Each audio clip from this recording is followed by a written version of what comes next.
Hello, everybody. My name is Marvin Faure, and I'm the founder and general manager of Alpine Cols. Alpine Cols is a group of cycling coaches based in the Alps, specialized in coaching for sportives and Granfondos, of which the Etape du Tour is probably the most iconic of all of them. In this video, I'm going to explain how to train for the Etape during the last 3 months. So let's start by taking a look at the route and the profile. It's a different route every year, because it's always one of the mountain stages from that year's Tour de France. This year, we're talking about stage 20. The start is in Nice and the finish on the Col de la Couillole, which is 133 kilometers later and, of course, much higher up. Here's a map and another profile taken from Strava after our reconnaissance. There are 4,600 meters of climbing, over 4 major climbs from Nice to the summit finish. The Col de Brosse, the Col de Turini, the Col de la Colmiane, and finally the Col de la Couillole. You can find our video presenting the route on our YouTube channel. This is a very tough route with a lot of serious climbing as well as descents, 2 of which are long, technical, and dangerous for inexperienced cyclists. So if you're not just a little apprehensive, you probably should be. It's a major physical and mental challenge and needs to be treated with respect. So if you feel we might need some extra help, let me take just 1 minute to talk about our training camps, or coaching camps as we prefer to call them. All of these are designed specifically to help you get your best result at events like the Etape du Tour. The first one is in Provence in April, where we'll be on similar roads to the Etape. The second one is a short camp in the Vosges in May, focused on qualifying for the UCI Granfondo World Championships. And then finally in June, this is probably the most valid one for you guys. We're doing a special Etape du Tour training camp in Provence, which will include a full reconnaissance of the Etape as well as lots of skills practice. So for details, please go to our website or just send me an email, info@alpinecols.com. That's the end of the short commercial break. So let's take a look at what it takes to do well at the Etape du Tour. Here are the average speeds from last year. The winner finished in 4 hours 31 at an average speed of 32.1 kilometers per hour. The first woman took 5 hours 23 at an average speed of 27.2 kilometers per hour. To be in the top 100, you needed to average better than 27.5. To be in the top 1,000, you needed better than 23.1. And in the top 2,500, you needed better than 20.6 kilometers per hour. And to be an official finisher, you had to do it at least 10.9 kilometers per hour and finish in just over 13 hours. So your first reaction to that might be, that doesn't sound too hard. I can easily ride at 30 kilometers per hour. And of course you can on the flat. The problem is, what average speed can you expect on a route like this? On the left, you can see me coming up the Colombière near the end of the 2018 Etape at about 10 kilometers per hour at this point, where it's very steep. While on the right, you can see me descending a few minutes later at somewhere between 60 and 70 kilometers per hour. And about the same time, I did another race, 180 kilometers on the flat at an average of just under 40 kilometers per hour.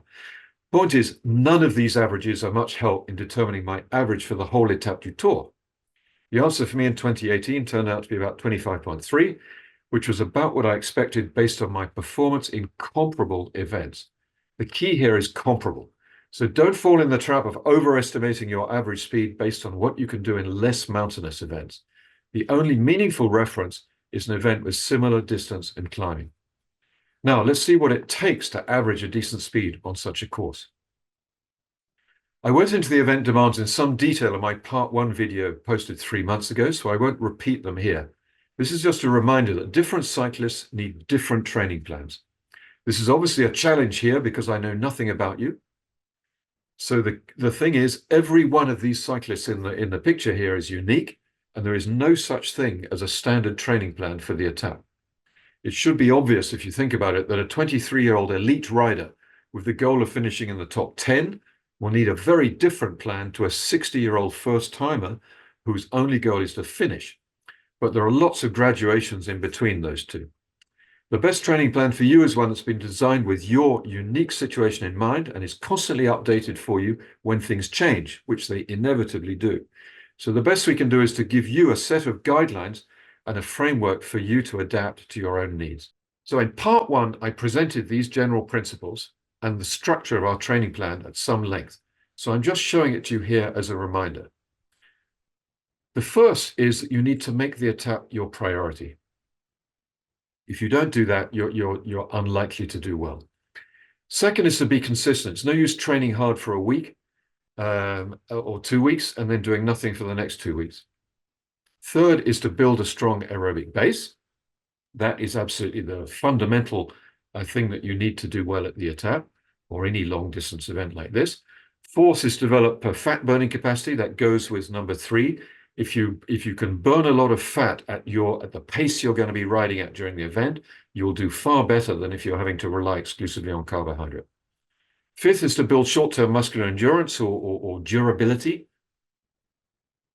6 is to do as much climbing as possible. 7 is to increase the load progressively throughout your training plan. 8 is to recover, to get stronger. The fact is, when you train, you're actually breaking your muscles down and making yourself weaker. The only way to get stronger is to stop training, or at least to slow down your training, and to use that recovery to give your body time to rebuild itself stronger. That's the way you become a stronger rider. The recovery is absolutely essential. 9 is to monitor your readiness for high load. I'll talk more about that in a minute. And finally, 10 is you must also develop your technical skills, because this is a highly technical course. The plan has 3 phases to it: the preparation or base phase, which has just finished, the pre-competition phase from April through June, and finally the competition or taper phase for the last 1 or 2 weeks. Today, I'm focusing on the pre-competition phase. So here's our framework training plan, which I talked about in part 1. So it's just here as a reminder, or in case you missed it. You can download it from our website in the blog section, or just send me an email to request it. It's just a framework, and you should use it as the starting point to design your own training plan. This second page provides you with a typical training week and suggested workouts during each period. The harder you intend to race, the more you need to do in terms of intervals and high intensity, but it should never be more than 2 sessions per week. If you're less experienced and your objective is simply to finish, well, you should focus on building your aerobic capacity through volume. In other words, lots of kilometers and lots of climbing, and doing a bunch of intervals really isn't going to help you very much. Now let's look at what should be in your training plan from now until June. The key objectives or focus during this period are: 1, to strengthen your aerobic endurance so you can ride for at least 6 hours without undue fatigue. 2, to work on your durability, which is the ability to repeat the climbs without losing power and keep pushing even when you're tired. 3, to optimize your nutrition so that you're fueling your training, facilitating fat oxidation, and finally training your gut for the large amount of carbs you need to eat during the Etape. 4, it's important to simulate race conditions at least 2 or 3 times before the event. And finally, include some exercises to sharpen your technical skills, such as group riding, descending, and cornering at high speed. So those are the objectives and the focus. Now let's look at how to do it. First, and most important, how to strengthen your aerobic endurance. There's really no mystery here. You need to do as many long rides as possible. The key metric here is time and not distance. If your goal is distance, you'll be tempted to ride as fast as you can to finish early, which is contrary to what you're trying to achieve here. The point of the long race is to develop your aerobic endurance and fat burning capacity, and this is optimum at low intensity, which means riding relatively slowly. The faster you ride, the more you will burn carbs instead of fat. That's just the way the body works. So set a target of time to ride, not distance, and make sure you stay below that first threshold. Distance is really not important at this point. For most people, staying below the first threshold means not much more than 60% of your maximum heart rate or your FTP. Now, a problem for some people is they find these long, slow rides boring. So it's really important to understand why you should do them. Let me begin with a quotation from Professor San Millan, who is not only one of the world's foremost experts on metabolism, but he's also the principal trainer at Team UAE Emirates. And until very recently, he was Tadej Pogacar's personal trainer. So what Inigo San Millan says, for the past 18 years working with professional and elite endurance athletes like cyclists, runners, triathletes, swimmers, and rowers, I've been able to see that zone 2 training is absolutely essential to improve performance. He does not say that you shouldn't do any high intensity. What he says is zone 2 is totally essential. Okay. And the focus needs to be there with some intensity as well. Now, for this to work, it's essential to make sure your training zones are accurate. In my experience, most people believe their zone 2 is much higher than it really is. I'm showing here a typical 5-zone model with the 2 physiological markers that we call thresholds. Remember that all so-called thresholds are in fact a range, and they're certainly not constant, but they vary with your level of fitness and also your short-term fatigue. If we tested your FTP at the end of a hard ride, it would be a long way below what it was at the start. So how to determine these 2 key thresholds? The first one, LT1, or the aerobic threshold, the lactate threshold, first lactate threshold, is the one at the top of zone 2. This is actually the most important one for endurance training. The FTP one is less important. Why? Because most of your training should be below this level. Now, the best way to determine it is via a lactate test. That unfortunately means going to a lab, or it means buying your own portable lactate test meter and learning how to use it, which is not that obvious, and it's easy to make mistakes. So net result of that, most people are probably not going to do a lactate test, which I fully understand. Failing that, the easy thing to do is to do a talk test or a conversation test, which means that if you can't talk easily in complete sentences while you're riding at this pace, then you're going too fast. You should be able to ride towards the top of zone 2 and talk comfortably to someone who's riding alongside you. Another way to do it is a so-called breathing test on a turbo, where you simply increase the power by steps, and you monitor your breathing very, very carefully.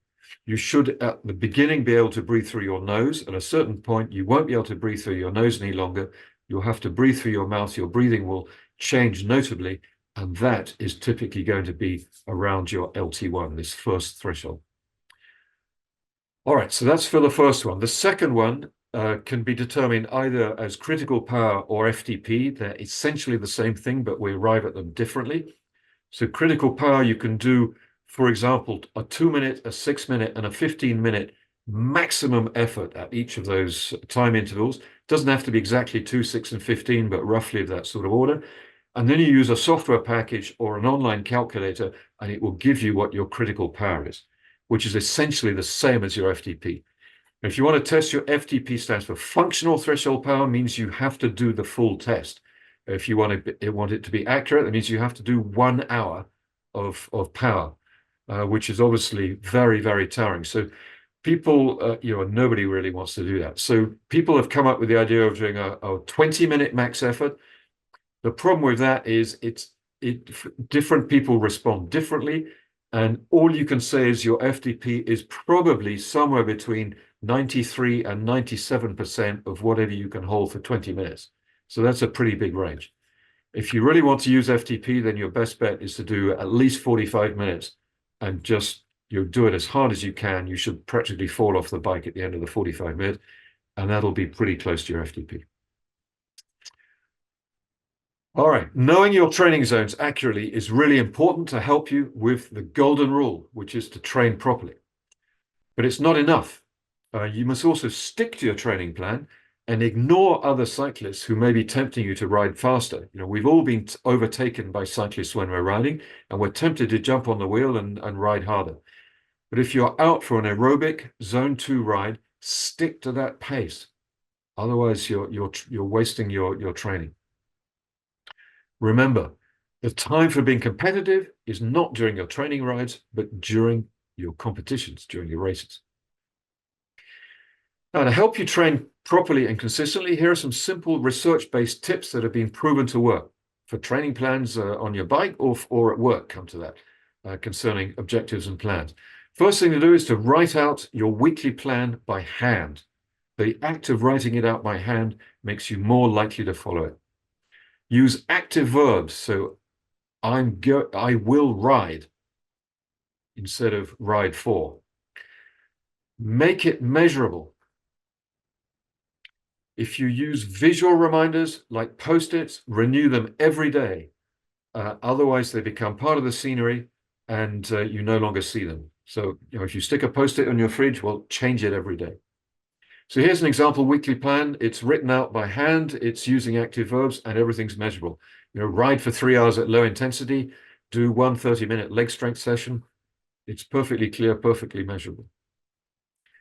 All right, so we've talked about aerobic endurance and the importance of sticking to the plan. Now, second point is to work on your durability, or your short-term muscular endurance, sometimes called, but durability is really your capacity to make repeated efforts at medium to high intensity. The better your durability, the more likely you are to be able to stay with a good group from beginning to end, and especially up the last climb to the Col de la Quille. There are 3 ways to work on durability. The first is to do sweet spot or sub-threshold interval sessions. You might, for example, do 8 5-minute intervals, or 4 10-minute, 3 15, or 2 20-minute. You should do at least 1 interval session per week, but no more than 2. And you should do some of these at low cadence, high torque. So maybe 1 per week you do at low cadence, which forces you into a higher torque. In other words, you're pushing harder on the pedals at low cadence. Low cadence, I mean below 60. If you're used to doing this, you can go below 50. If you're not used to doing it, then progress towards 50 slowly. And be careful, if you start to feel pain in your back, then stop immediately. Change gear, use a higher cadence.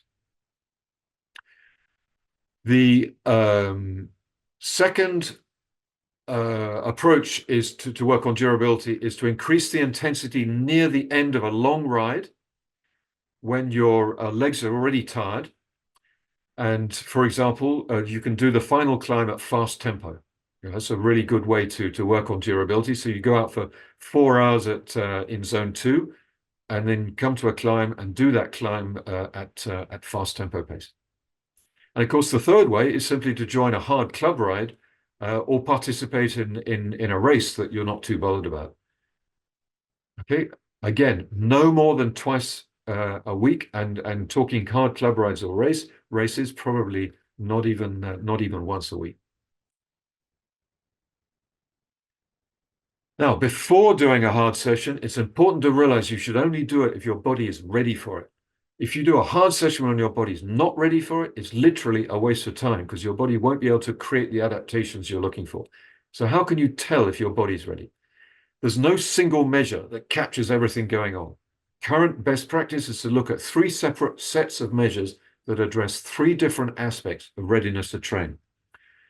The first is perceived fatigue and muscle soreness. In other words, how do I feel? And that provides an indication of the progress in muscle tissue repair. If you've damaged your muscles riding hard or doing some strength work, then you'll have sore muscles. And as that soreness disappears, that means the muscles are repaired, quite simply. Heart rate variability can indicate the state of your autonomic nervous system. And a submaximal fatigue test provides an indication of accumulated fatigue and especially the ability to take on load linked to glycogen depletion in your muscles. Now, those last 2 are quite complicated. We don't have time to go into the technicalities of that here this evening. If interested, I suggest you watch our YouTube video on the subject. You can find it if you search on our channel. Here are some suggested scales that are easy to use for the perceived fatigue and muscle soreness, and I do strongly suggest you use these. So note your feelings on both scales soon after you get up in the morning and use the scores to adapt your plan, especially before a hard session. Be honest. And if you're getting towards the top of either of those scores, scrap it. Don't do the hard session. Just do something easy on that day, or even take a rest day. And you can do the hard session a day or 2 later. Now let's come to nutrition. This is a very important part of your training. I'm not going to repeat everything I said on this subject in the part 1 video, so this is mainly a reminder. The first point is to make sure you're eating enough to fuel your training. The second is to continue to develop your fat burning ability that hopefully you've been working on for the last 3 months. And the third is to train your gut to absorb enough carbohydrate during the race itself. So let's look at those three in turn. First, fuel your training. The reminder here is that it's important to eat a wide variety of the highest quality non-processed foods and to adjust the amount you eat to your energy expenditure. On a long ride, you might easily expend 3,000 or even 4,000 calories, which you need to replace. And those 3,000 or 4,000 calories obviously are 3,000 or 4,000 calories more than you would be expending if you weren't doing anything, if you were just living normally, working at your desk or whatever it is. So that's 3,000 or 4,000 calories more that you need to eat to replace it properly. Don't be tempted to take this as an opportunity to lose weight. You might indeed lose weight, but you won't gain the benefit of the training to the same extent, and you won't be in a good condition to train again the next day. So if you really need to lose weight, be very careful about it. Just reduce your energy intake by just 100 calories or 150 calories a day and let the weight come off really progressively. It's not something you should try and crash, because if you do that, you're going to lose your fitness and your ability to ride, which is the whole point. Now, looking at fat burning, to maintain your ability to burn fat, you need to make sure that you start your long rides at low intensity. If you start even at moderate tempo type intensity, you kickstart your body into burning carbs rather than fat. And once your body started burning carbs, it's not going to say, okay, I don't need those carbs, I'll go back to fat. Not for a long time anyway. The higher the intensity, the more carbohydrates you need. So keep that intensity low, particularly if you start the ride without breakfast. So in a fasted state, stay on the safe side and don't go above 50% of your critical power, your FTP, for the first couple of hours. No food for the first 2 or 3 hours is going to help as well, because if you're putting in carbs, your body's more likely to use them.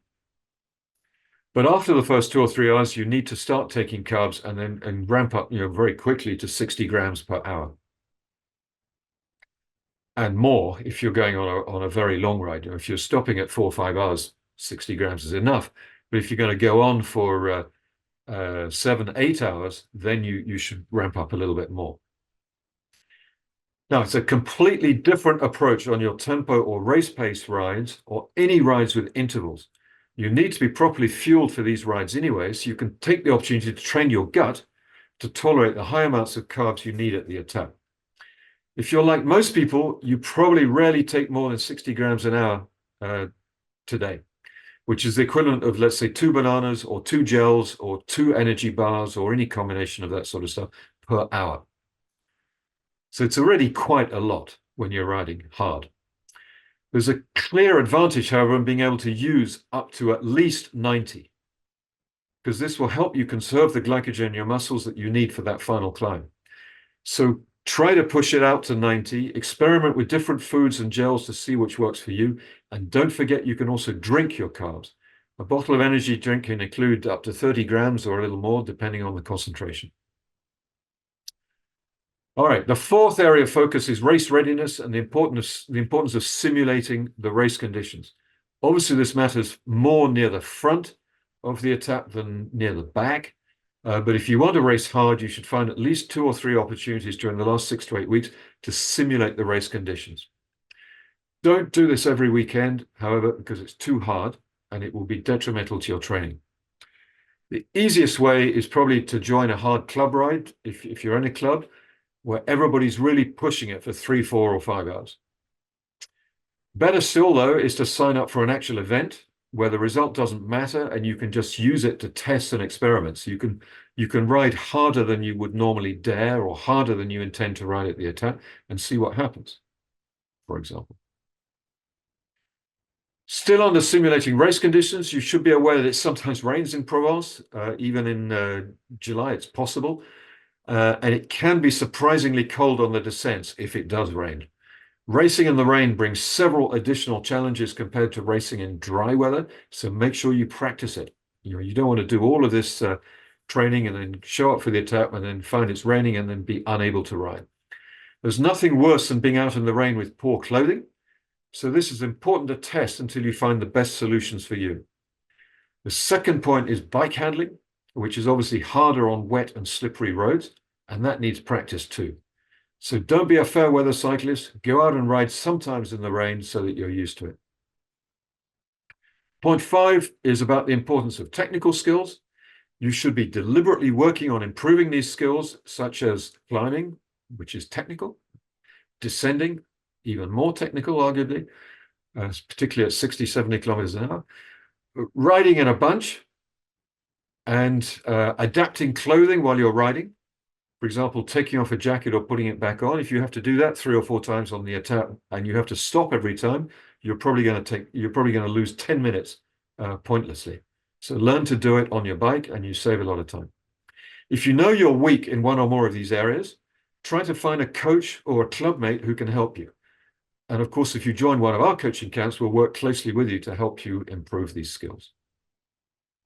Finally, and as always, last but not least, we should talk about off the bike work. Because if you want to ride fast and hard, you're going to have to push harder on the pedals, and that means having stronger muscles. And the best way to strengthen your muscles is off the bike. You just cannot strengthen them to the same extent on the bike. It just isn't possible. You can't get the same load. So you should plan on 1 or 2 sessions per week in these last 3 months, ideally guided by a strength and conditioning coach if you're not sure what you're doing.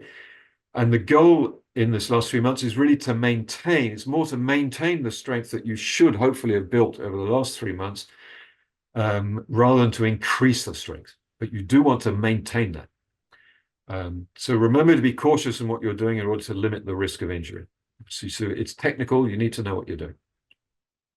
The second part is mobility and flexibility, which are really important to work on if your main sport is cycling, and especially as you get older from about 40 onwards. I suggest there are 2 to 3 20-minute sessions per week using techniques like Pilates or yoga. And again, learning correct technique is really important. So do choose a practitioner who knows cycling and only take small groups so they can look at what you're doing. Or better still, individuals. Finally, you should complement regularly with other physical activities such as walking with your best friend, maybe if you've got a dog, running, swimming, etc., whatever works for you. Because if you're sitting at your computer all day and cycling is your only sport, you risk building up serious imbalances and soft tissue problems over time. So if you do work a lot at a desk, a great idea is to set an alarm to ping you every hour or so you get up and move your body for at least 2 or 3 minutes. All right, so that's it. I've given you the principles and guidelines that should allow you to prepare yourself well over the next 3 months. I'll post another video a couple of weeks before the Etape to tell you how to get your best result on the day. And in the meantime, it's over to you. We can, of course, provide professional help if you want to be at your absolute best on July the 7th. First, if you join one of our coaching camps for a big block of training, as well as one-on-one coaching on your technical skills. And of course, we'll give you plenty of advice and tips for your preparation and for the event itself. You can see the 3 camps we're running there. Second, you can contact us for one-on-one coaching. Plenty of people are already being coached by us. We have several coaches in our group, so plenty of space. If you have any questions, feel free to send them to me at info@alpinecols.com. And lastly, if you found this video helpful, please be kind enough to like it and leave a comment. It really helps. So thank you for listening. Good luck with your training and see you on the road.